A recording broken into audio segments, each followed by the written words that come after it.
Pemirsa, pegawai toko roti di Jakarta Timur yang menjadi korban penganiayaan mengaku sempat mendapat intimidasi dan ancaman dari bosnya jika tidak menghapus video bukti penganiayaan. Sementara itu, pemilik toko roti mengungkapkan bahwa pegawainya tersebut tidak bekerja dengan baik dan terkait kurangnya uang setoran hasil penjualan roti. Saksikan dalam Benang Merah episode diintimidasi dan dituduh mencuri.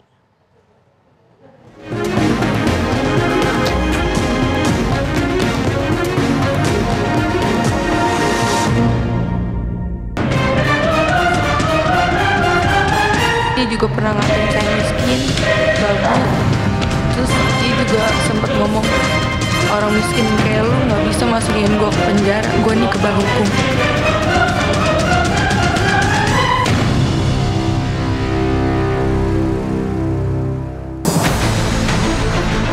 Video berdurasi kurang dari 1 menit ini memperlihatkan perbuatan brutal yang dilakukan oleh anak bos sebuah toko roti di daerah Cakung, Jakarta Timur.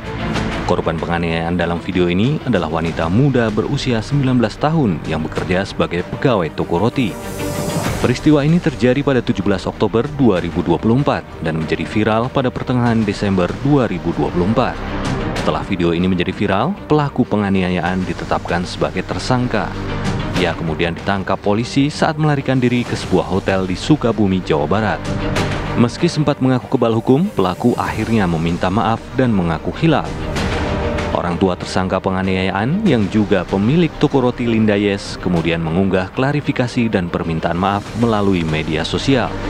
Toko roti Linda Yes mengucapkan permintaan maaf kepada korban Dwi Ayu dan seluruh masyarakat yang mengawal kasus ini.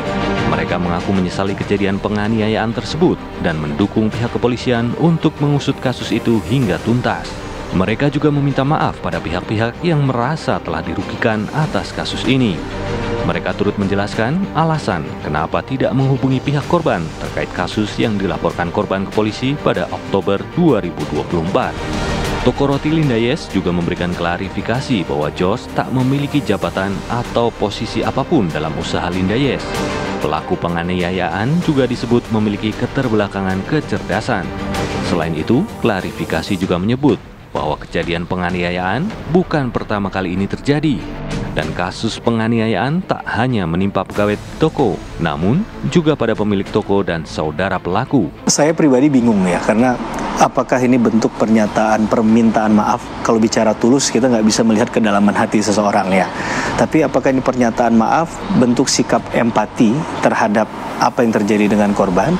Atau malah surat yang dilabeli untuk pembelaan diri atau pembenaran? Seakan-akan bukan hanya Anda yang jadi korban, bahkan kami pihak keluarga juga jadi korban, kan begitu. Betul. Jadi menurut saya hal ini yang menjadi titik lemah dalam pernyataan itu ya, yang tidak hanya mendasarkan pada kepentingan korban saat ini, tapi lebih kepentingan dominannya untuk pembelaan diri, menurut saya pribadi itu. Dan poin kedua, dia mengulang kata secepat-cepatnya tadi, berkali-kali. Padahal kalau kita bicara hukum, dalam konteks korban yang dicari bukan hanya secepat-cepatnya, ultimate-nya adalah keadilan. Keadilan bagi korban, kan begitu. Kalau memang posisinya tidak ekstrim kanan atau kiri, tapi di tengah dia. Tapi ini kan berarti kita bisa menyimpulkan di akhirnya, ini bukan lebih kepada kepentingan keadilan korban, karena tidak pernah disinggung kata keadilannya tadi. Klaim bahwa tersangka memiliki keterbelakangan mental ini berulang kali diungkap oleh pihak keluarga. Kami dari tim penasihat hukum dan keluarga mohon, kita tunggulah hasil asesmen dari tim para ahli dokter yang ada di Rumah Sakit Polri Kramat Jati. Kita lihat nanti hasilnya apa. Kalau memang klien kami dikatakan sehat, maka proses hukum kita jalankan. Namun kalau hasilnya tidak seperti yang kita duga, ya kita juga harus berbangga hati menerima fakta dan kenyataan. Namun, korban penganiayaan meragukan klaim bahwa pelaku memiliki keterbelakangan kecerdasan. Saya kerja di situ kan saya melihat ya, dan saya rasa si pelaku ini normal aja karena si pelaku ini sering meeting sama orang, dan si pelaku ini juga memegang cabang di Kelapa Gading. Oh, punya jabatan penting juga ya.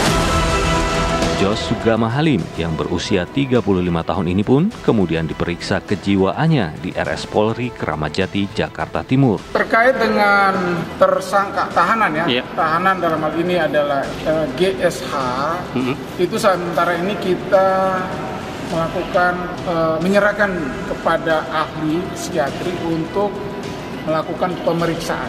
Saat ini yang bersangkutan sudah berada di Rumah Sakit Polri dalam rangka observasi dan tindakan-tindakan yang dilakukan, tindakan medis lain yang dilakukan oleh para ahli.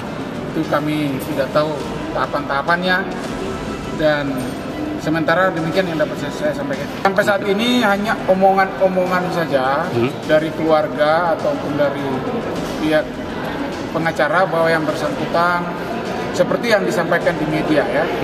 Tapi untuk membuktikan itu kan harus ada keterangan ahli psikiatri.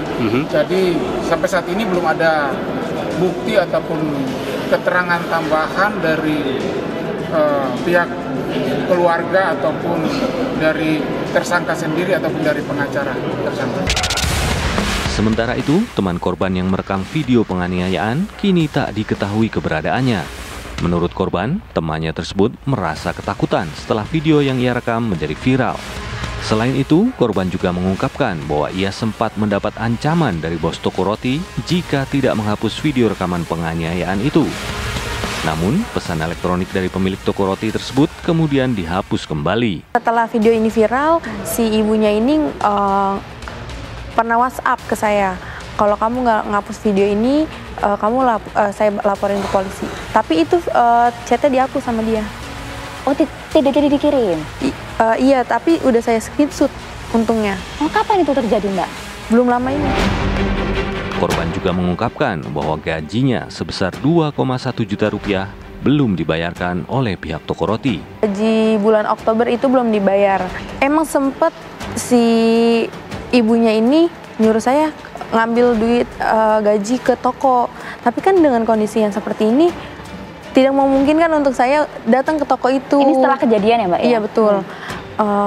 Pasti kan saya kan punya rasa trauma, bahkan jangankan ke toko itu, pengen ke rumah teman saya yang dekat situ aja tuh saya udah takut gitu.